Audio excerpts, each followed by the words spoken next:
no recorded name, alias listed as the Joker. In the room is Warden Sharp and myself, Dr. Young. Oh, is this another one of those boring psych evaluation tests? No, it's not. So, you're the famous Joker. In the flesh. So, Doc, do you want me to look at the ink blots again? The first one is a kitten I had when I was a child. The second is, let's see, a dead elephant. The third is a... Funny. Now let's skip the jokes. Skip the jokes? Hey, Sharpie, didn't she get my permanent record? Be quiet, clown. Every doctor that has ever interviewed you claims a different type of psychosis. Everything from multiple personality disorders to, well, the list is endless. I do my best. Well, I don't believe it. Anything can be cured given the correct treatment. And you think you can cure me? Oh, I know I can. Tape patient interview 17. Joker remains uncooperative. My earlier diagnosis remains true. I believe he enjoys his persona too much. What's up, Doc? Today I thought we'd try something different. Oh, you make me blush, Doc. I have a girlfriend. Dr. Quinn's out. I know. I've seen the tapes. I saw what happened. What can I say? I'm a charmer. Anyway, I thought it would be good to talk about your childhood. Oh, ever heard of romance, Doc? I don't give up the goods for free. You'll have to try harder. What are you hiding? Didn't you hear me? You scratch my back, Doc, and, well, I won't have you wrapped in plastic and left in a gutter. Tape patient interview 20. Joker is more interesting than I originally believed. When Project Titan is operational, I believe Joker will be the perfect test subject. Good afternoon. Today I thought I'd skip back to our previous conversations about your family. Of course. I was born in a small fishing village. I always wanted to join the circus, but my father wouldn't really let me. I don't believe you. My father was a cop. 1 week from retirement when the mob... I've seen the movie. What are you scared of? Scared? Yes, scared. There's obviously something. Something that made you what you are. What if I'm too scared to remember? It hurts too much. Then I can help you. These are the private notes of Dr. Young. Titan is a success. Even my funding worries have been solved after the unexpected donations from Mr. White. Joker has also shown a remarkable interest in the possibility of a cure. Once the protein bonding process is finalized, I will... Dr. Young, you ready? Oh, yes, come in. You'll hurt my feelings, Doc, keeping me waiting like that. Sit down. You can leave us. You sure? We're fine. Aren't we, Joker? Oh, yes. Well, if you insist. I'm just outside, okay? So is he here? Did your patient X arrive? Yes, I must say progressing more rapidly than I expected. But enough of that. Let's talk about you. No. Let's talk more about your Titan project. My what? How do I know you have Bane strapped to a table in the basement while you pump him dry? Would you believe a lucky guess? I've been a fool. Joker was behind it all. He's Jack White. He gave me the money, pulled the strings to release Bane. How could I not have seen it? He's been blackmailing me. He has a crazy plan to create an army of monsters. I want out, but... Hello? Dr. Young's office. Please hold for Mr. White. What? Hello, Doc. We need to talk. I'm not doing it, Joker. Do you hear me? Wait. How did you get access to a phone? Oh, yes. Sorry, Doc. Had to split. I hate small, confined spaces. Reminds me of my childhood. Another lie? Who knows? I certainly don't, but let's not get distracted with details. So, anyway, I want my monsters. I sent you back the money. I don't want it. Do I look like I care about money? I just want my monsters, Doc. And if you don't give them to me, well then, it won't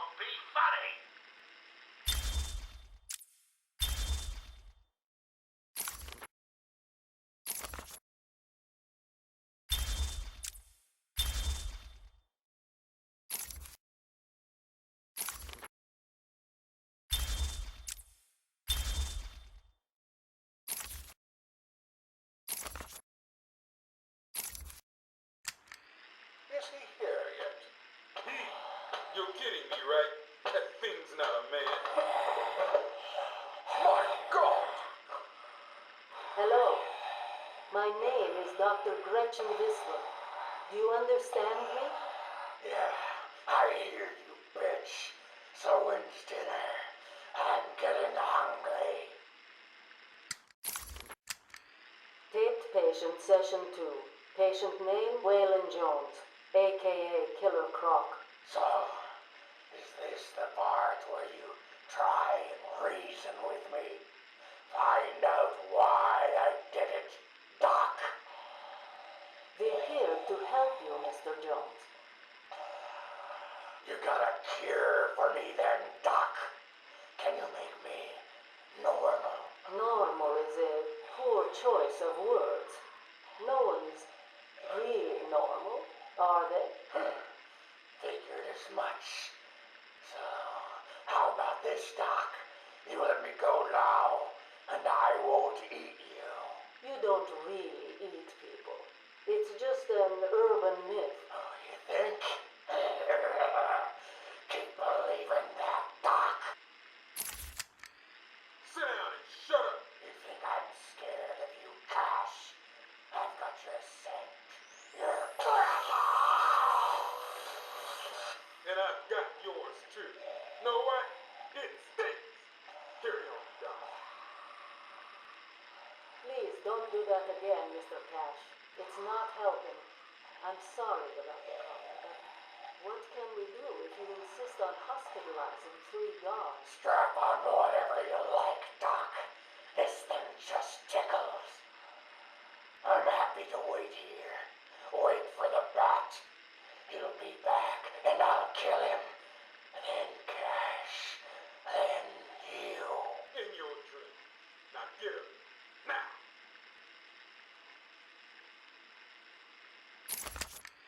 Patient interview, Waylon Jones. Progress has been slow. What happened back in that house? Just business. Business? What kind of business practices result in a house full of mutilated corpses? I don't like having my time wasted. Someone doesn't pay. They need a lesson. They owed me. So you killed them, tore up their bodies. The police never found all the pieces. They should have looked in the sewers. Are you saying you hid them there? After a while. Usually takes about 8 hours. Time to go, Croc. Get up. Patient interview. Waylon Jones, a.k.a. Killer Croc. Last night, the patient was pacified after a breakout attempt. Guard Aaron Cash is in hospital. Reports state that the patient attacked Cash and in the struggle consumed his left hand. Cash is lucky to be alive. He lost a lot of blood. Me too. I nearly choked on that bony hand of his. That's disgusting. He could have died. He's just food to me. And once I get a taste, I want the rest of the meal. You know what I mean. Get him out of here. Now. Got your scent too, lady. I'll see you around. Tick tock, tick tock.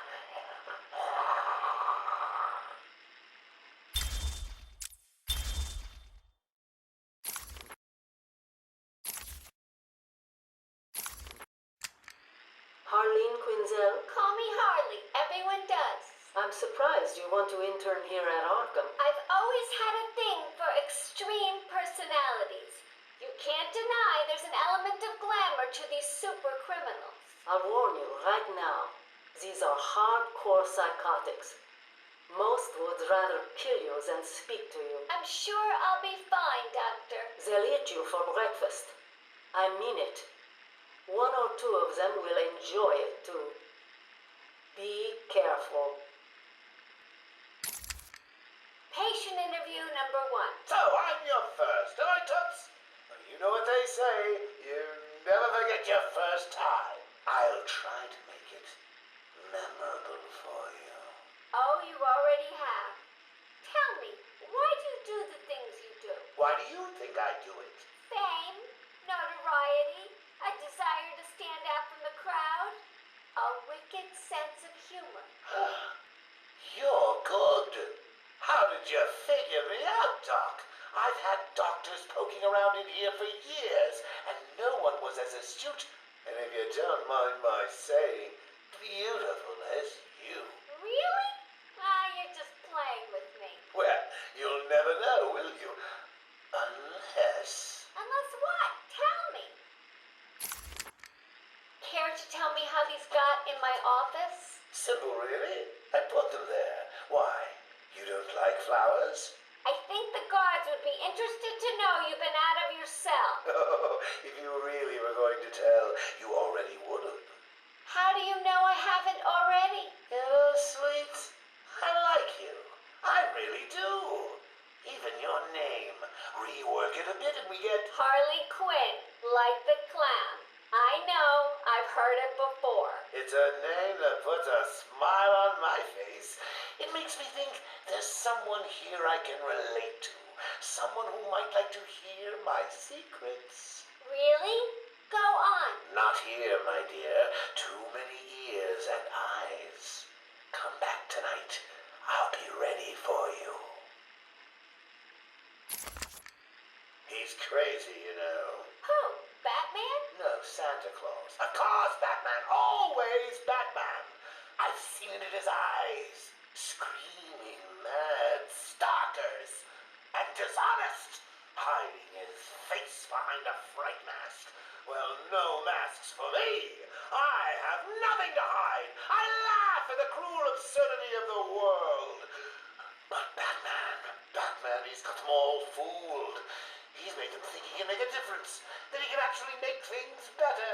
And the joke of it is, they all believe it. The police? The police, the media, the frickin' junior rangers. Every last sack of walking meat in this urban cesspool. Listen, sweets. Batman knows we're all on the same funhouse slide into madness. Why won't he admit it? He's up there in his belfry laughing at us. And the real gag is the miserable liar is allowed to run free while I'm in here. That's really incisive. Then you understand, don't you?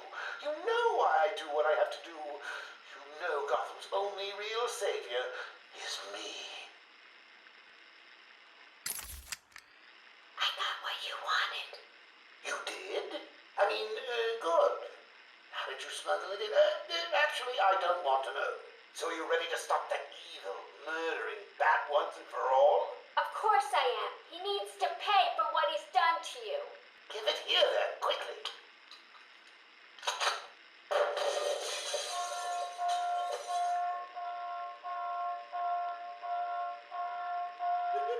Come on, Doc. We've got ourselves a bat to kill. Doc's outputting. Say hello to your new and improved Harley Quinn.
2221. Patient's name is Edward Nigma, also known as the Riddler. So, Edward, Warden Sharp tells me you've been leaving threatening riddles scrawled on the asylum walls. Again. One would have to be severely paranoid to read threats into harmless riddles, Dr. Young. May I test you with one? Very well. What is it that walks on 4 legs, then 2 legs, and finally 3 legs? A human being. As a baby, it crawls on 4 legs. As an adult, it walks on 2. And in later years, it uses a cane. Good try. But the answer to all 3 is a baby. True, it crawls on all 4s, but cut off its legs and it can only wiggle on 2 limbs. Give it a crutch, it can hobble around on 3. You see? That's horrible. How can you even joke about that? Easily, Doctor. It's not my baby.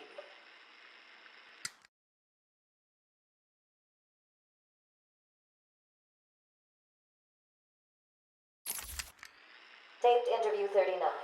Patient's name is Edward Nigma.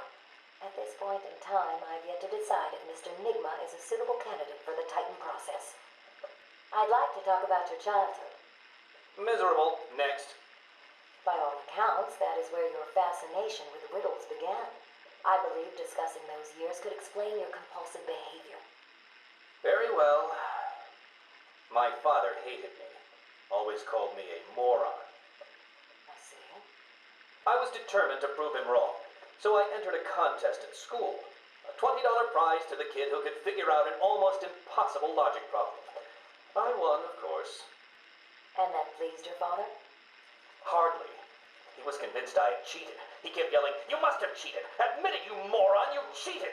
I swore I didn't, and he hit me for lying.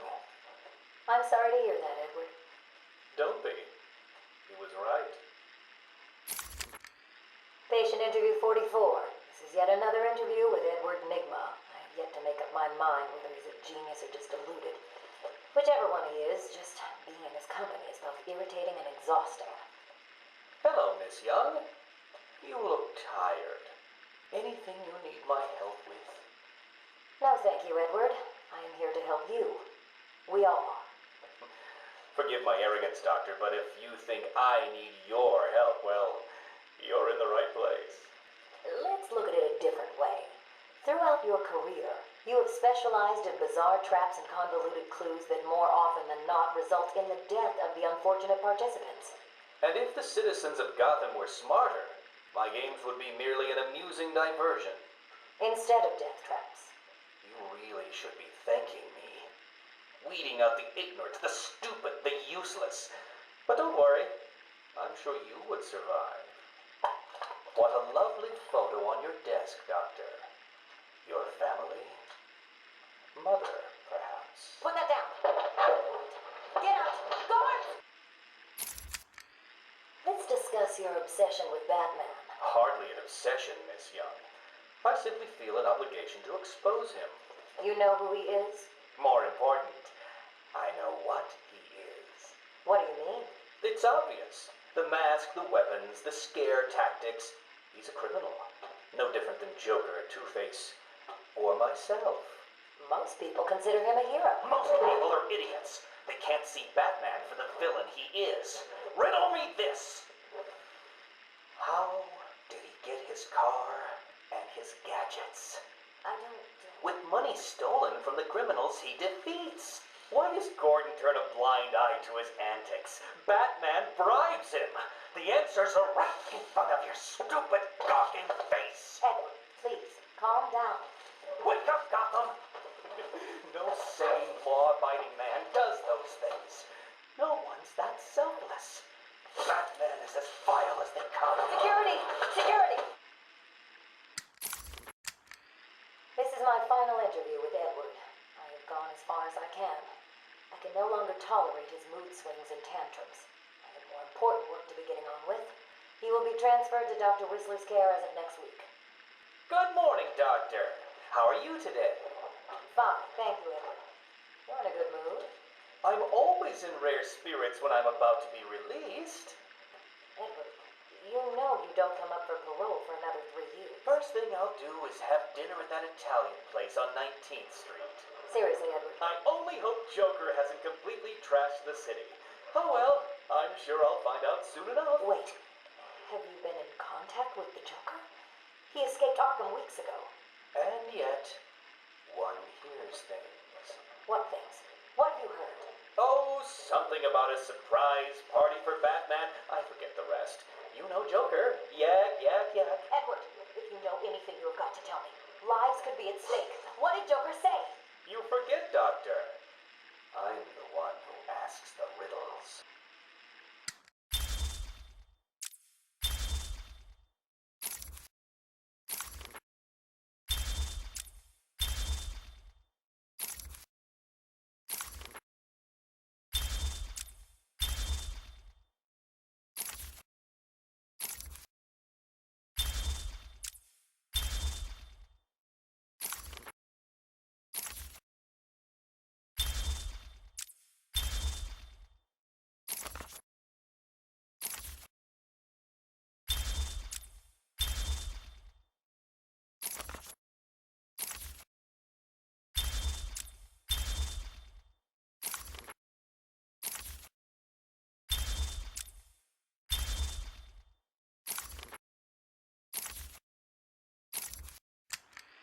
Taped patient evaluation 1.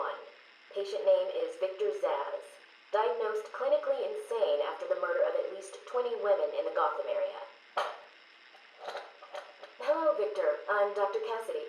Seeing as this is our first session, let's spend some time getting to know each other. I don't need to know you, Miss Cassidy.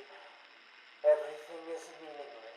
Don't you think that's a very negative outlook on life, Victor? You've no doubt read my file. Yes, I have.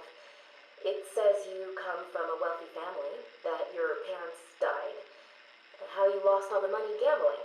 And none of it matters. Why do you keep saying that, Victor? Because the only thing that does matter is the mark. Have you seen my work, Miss Cassidy? If you're referring to the marks on your... Of course I mean my tally marks. And I have a space for yours. Do you want to see where? Taped patient evaluation 5. Victor is not responding well to treatment. Victor, yesterday we spoke about the people you killed. Ah, the zombies. They are all people, Victor. They are zombies. Continuously shuffling through the daily grind, waiting for someone to liberate them. You mean kill them? The police report states that you've murdered, or liberated, if you like, 20 young women in the last 3 months. Each had her throat slit and was left posed. They were all lucky to be chosen to receive my gift. I doubt they would agree with you. Really? How about you, Miss Cassidy? As you take the elevator to your apartment each night, open the 6 locks to apartment 433. Remember you forgot to buy your cat food. Again. How do you know As where you sit down on your favorite red chair, cat on lap, just waiting for something to happen. I can make it happen, Sarah. I am your salvation. Patient's name is Victor Saz. For the record, the patient has transferred from Dr. Cassidy, who is on leave after the incident last week. Hello, Victor. Please take a seat. Guards, you can leave us. Sorry, Doctor. Warden's orders. I can't leave you alone with him. I understand. Hello, Victor. How are you feeling today? Victor, I can't help you if you don't speak. Depressed. Does that help you? Can you get into my mind, Doctor? Why depressed? I'm just thinking about the one that got away. The one I chose. I needed the mark. I want the mark! Victor has been more subdued recently. Response to medication has been poor. Touching. Hello, Victor. Is there anything you'd like to talk about today? Touching. Victor! This is going nowhere. Touching. Guards! Touching. Get him out of here! You heard the doctor. Get out. Touching. Didn't you hear me? He's got a knife!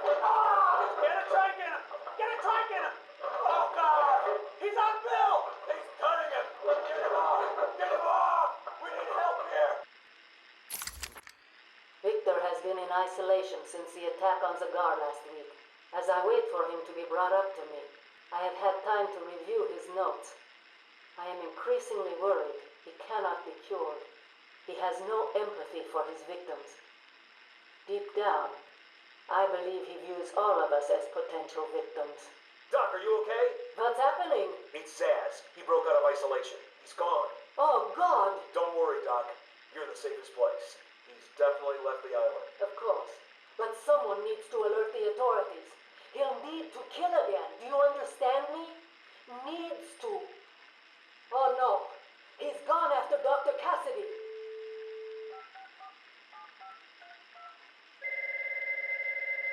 Hello? Sarah, it's Gretchen. Listen to me. Hold on. There's someone at the door. Sarah, do not answer the door. Can you hear me? Do not answer the door. It's Saz. He's free.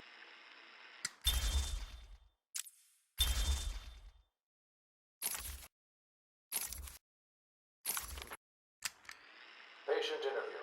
Pamela Lillian Isley, November 12th, 11:33 a.m. Good morning, Pamela. How are you today? Fine. Today is a special day. What do you mean? This is the anniversary of my new life. When I found my true self, my destiny. Are you referring to the event with Dr. Woodrow? Yes. What else? Of course, at the time, I thought Jason had poisoned me. But in retrospect, he did me a huge favor. And why do you believe what he did has helped you? He showed me the bigger world. A world I should protect. Of course, my first offer was rejected. Offer? You tried to kill everyone in Gotham. Well, sometimes you need to prune back hard in order to make something flourish. Patient interview. Pamela Lillian Isley, November 14th, 10:21 a.m. Hello, Pamela. Today I'd like to go back to something you said in our last conversation. Ask me anything you like. You said your first offer to help Gotham was rejected. How can you possibly believe that? What do you mean? You released thousands of poisonous spores into Gotham, killed hundreds of people. How does that help anybody? I'm not interested in bodies, Doctor. Horrible fleshy sacks walking around destroying my poor babies with their greed and arrogance. But aren't you one of those fleshy sacks? Were a doctor too. How can you turn your back on us? Quite easily as it happens.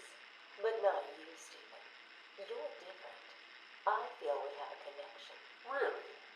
You do? Of course. Pamela, I got you what you asked for. Do you like it? Oh, yes, Stephen. I love it. Such a beautiful flower. Do you mind if I keep it? Oh, no, Pamela. I can't leave it. It's against all the rules. I'll just bring it and show it to you when I visit. But it's me, Stephen. I get so lonely on my own. You wouldn't want me to be lonely, would you? No, of course not. Keep it. Just don't let anyone see. Really. No one. You can trust me, Stephen. Thank you. Now give me a kiss. I can't. People will see. No one's watching. What's wrong with you? Don't you love me? Call me Ivy. Of course I love you. Where is Dr. Kellerman? How should I know, Warden? It does seem careless of you to have lost him. I have no time for your games, Miss Isley. Tell me where you have him. We have security footage of you and him leaving your cell last night. So, Do I need to spell it out? We know you hypnotized him, or whatever it is you do. We know he took you somewhere, but conveniently, security cameras across the island were mysteriously covered by leaves and flowers at 3 a.m. Now tell me what it is. I'm not saying a word unless you do exactly what I tell you to do. We found him, no thanks to you. The poor man could have died. So, He has a wife, a child. as do the plants he travels underfoot. The spores he breathes in and destroys have children. Why does he deserve anything more than them? You people ignore what is happening in front of your eyes. I refuse to put the welfare of plants before the welfare of people. And that is why you will lose. There's more happening than you know, Warden. It's all connected.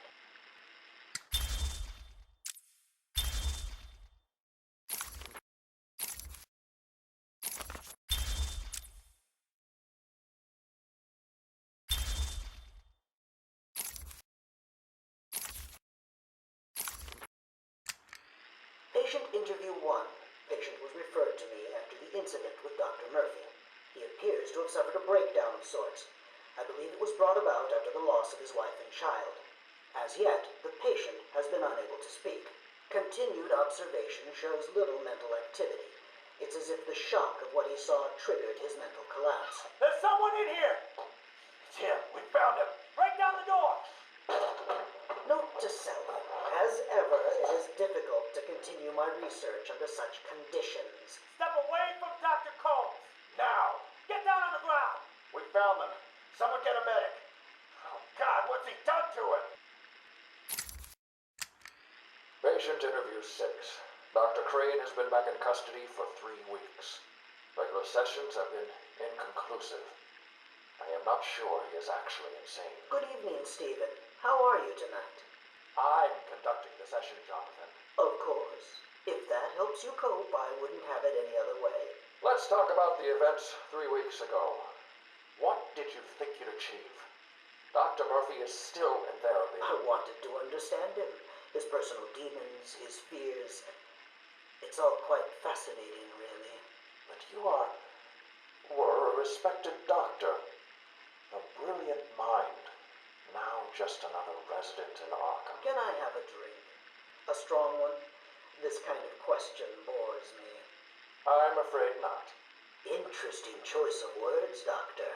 Tell me, what are you afraid of? Patient interview 9. Dr. Crane continues to evade questions. I believe he is quite sane, just evil. He takes no interest in the people he has hurt. His research appears to be the only motivating factor in his life. What is it about fear that drives your obsession? Fear drives everything, Stephen. Everything. Your life is governed by fear. Every decision you make is a product of that fear. Don't be ridiculous. You married your wife, Margaret, isn't it? Because you were scared of dying alone. You have children because you're scared of leaving nothing behind that really matters. You go to the doctors because you're scared of dying. Do I need to go on? No. I think that will be all for today.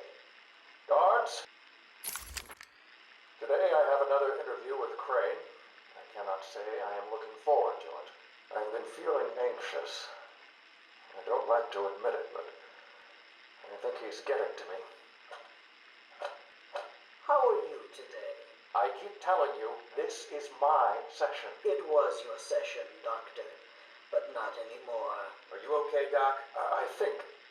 yes, Oh, he's fine. Just questioning his grip on reality. You should be doing the same any second. Mom? Is that you? Wait, what are you doing? Get off of me. Help! I need help here! I can't breathe! Like I said, you're all part of my experiment now.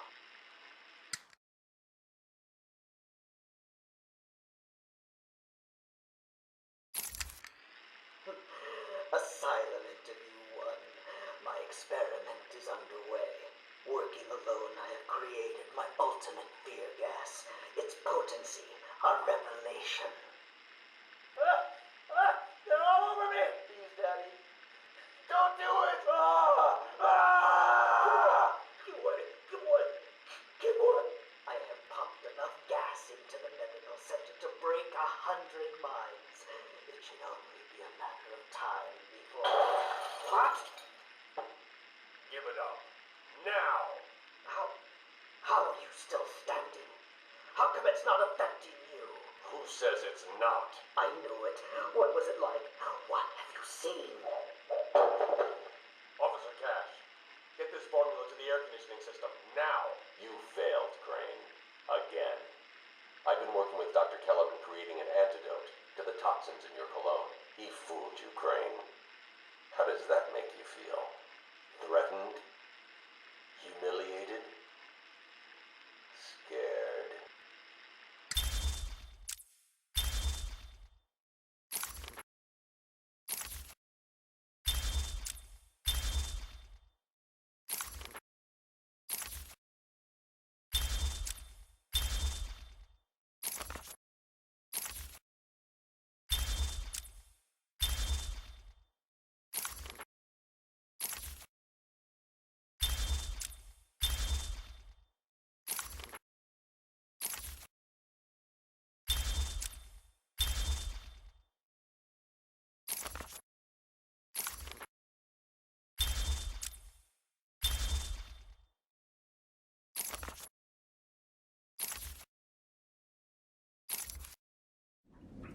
I am the spirit of Amadeus Arkham. Through my actions, I have saved this cursed city, though my own curse is to forever remain in the shadows. My story is carved into the very soul of Arkham, and will only be revealed to those dedicated enough to discover it.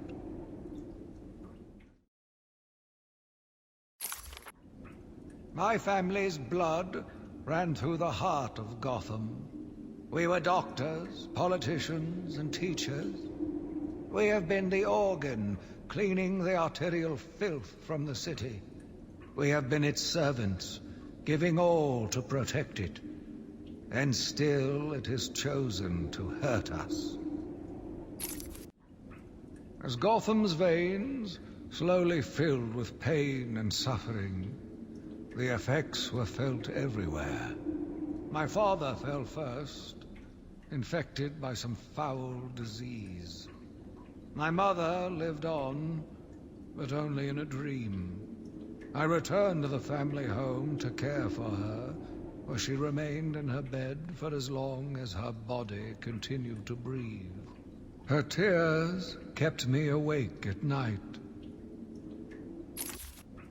My journey lasted little over a month, visiting academics in both Metropolis and Keystone. I was exposed to a wealth of new ideas. I began my day returning home in good spirits, eager to see my wife and family. I ended it kneeling in their blood, broken fragments of my life, pouring through dripping red fingers. I returned to my work, but I could not shake the pictures from my mind. I should have been repulsed, but I was more eager than ever to find an explanation for why someone would do this. They brought the animal before me, shameless and barking like a mad dog. For what felt like days, I endured his boasts. He took pleasure recounting his actions, cataloguing his depraved crimes. What should have been revenge turned to pity. This poor dog needed my help. The island changed little over the years. Its reputation was in tatters, but I vowed to fix it. As the buildings were rebuilt, I saw the future. A bright, wonderful future. New brick, metal, and paint covered old wounds. Fresh blood was injected into the body. Bright new minds came, and all swore to uphold our promises. We all knew we were the ones to fix this city, and the city would thank us. My family's killer stood in front of me. Years of therapy have deemed him sane. I was proud to see him walk free. In exchange for his liberty, the state required only a signature. He talked about wanting to walk in a park, how he longed to feel fresh air on his face. And then he took my father's fountain pen and killed my secretary. As he was subdued, he screamed out, pleading for forgiveness, for pity. But I had none. I watched as guards beat him to a stain on the floor. Spring was a turning point, a new beginning, a glorious realization of my true destiny. My family's killer perished in an unfortunate accident. These animals cannot be cured. Like dogs, they only respond to discipline. And if that fails, then I was afraid that these accidents would have to continue. I took a walk around my island. I passed by the penitentiary and felt nauseous at the thought of the filth it contained. I looked out over the Gotham Bay. and in the distance I saw lights. No doubt boats bringing more filthy degenerates to my city. I swore again to protect her from this darkness. I argued with the latest group of young, eager doctors. They bored me with theories and ideas, proving that they had no theories on how to cure these animals. Only one shared my vision. I offered her the chance to explore her dreams. She accepted. We'll make a good team. The Gotham police dragged a new patient to the island. They said he was responsible for the disappearance of hundreds of the city's vagrants. As I looked at his disgusting body, all scales and teeth, my mind ran free, dreaming of delicious punishments to break this monster.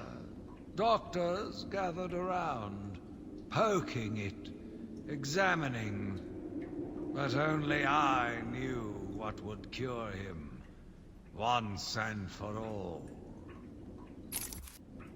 The beast was too strong. His animal savagery nearly cost me my life. I took my frustrations out on a lone patient.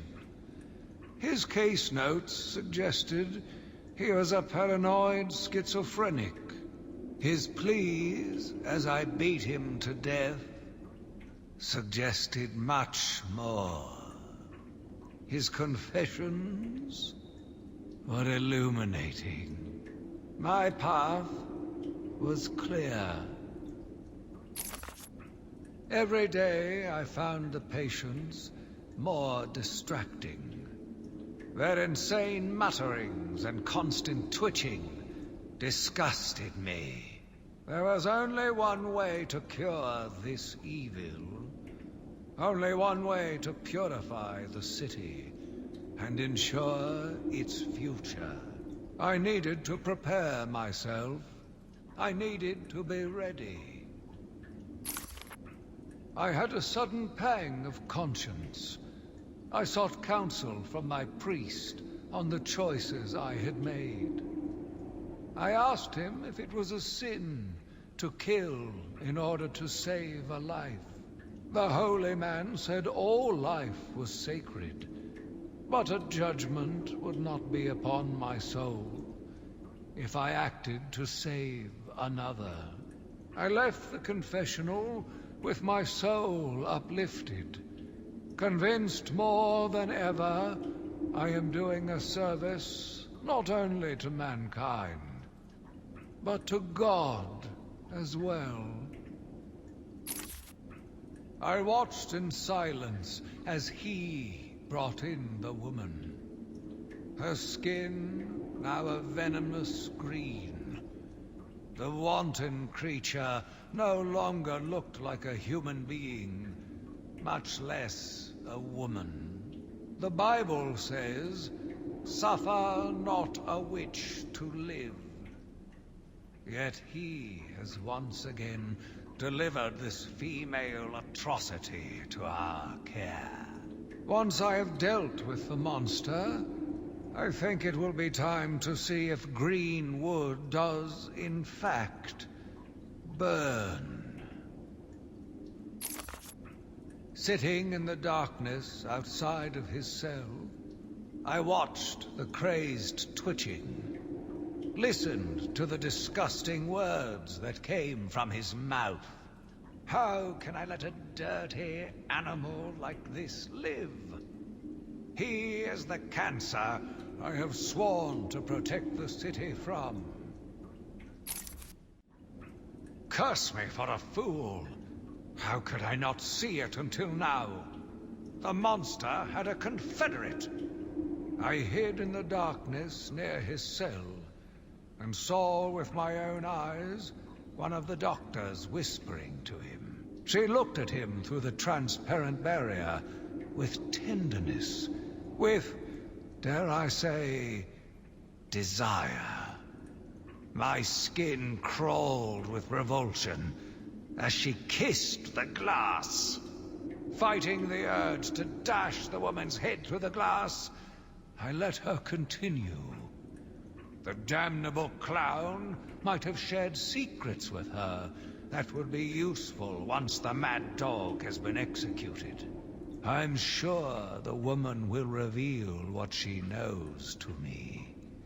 If not willingly, then certainly under electronic persuasion. After that, a lobotomy, I think. Unfortunate for one so young. But her lust has put the reputation of Arkham at stake. Yes, a lobotomy. The very thing. There is no other way to ensure her silence in this regrettable matter. Yet again, I found myself watching him. No one can provide a cure. He laughs in the face of those who try. Amadeus would not have let him live. And neither should I. One last sip of cognac, and I was ready. He watched as I entered the cell. He smiled as I showed him the knife. I told him how I will use it, how I will cleanse this city. And then, terror. I was paralyzed. I struggled. I screamed, but I was silent. The monster looked at me, expressionless. He ran my blade slowly across my forehead. A smile cracked across his horrible porcelain face, and I heard the filth fall from his mouth. He laughed and called me that horrible name. It must have been Crane, another one who doesn't deserve to live. Why do these people thrive on chaos? Joker, in particular, desired anarchy, and since his escape will no doubt wreak it upon my city.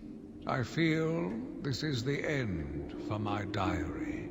Joker will be recaptured. My story will be told. I am not afraid.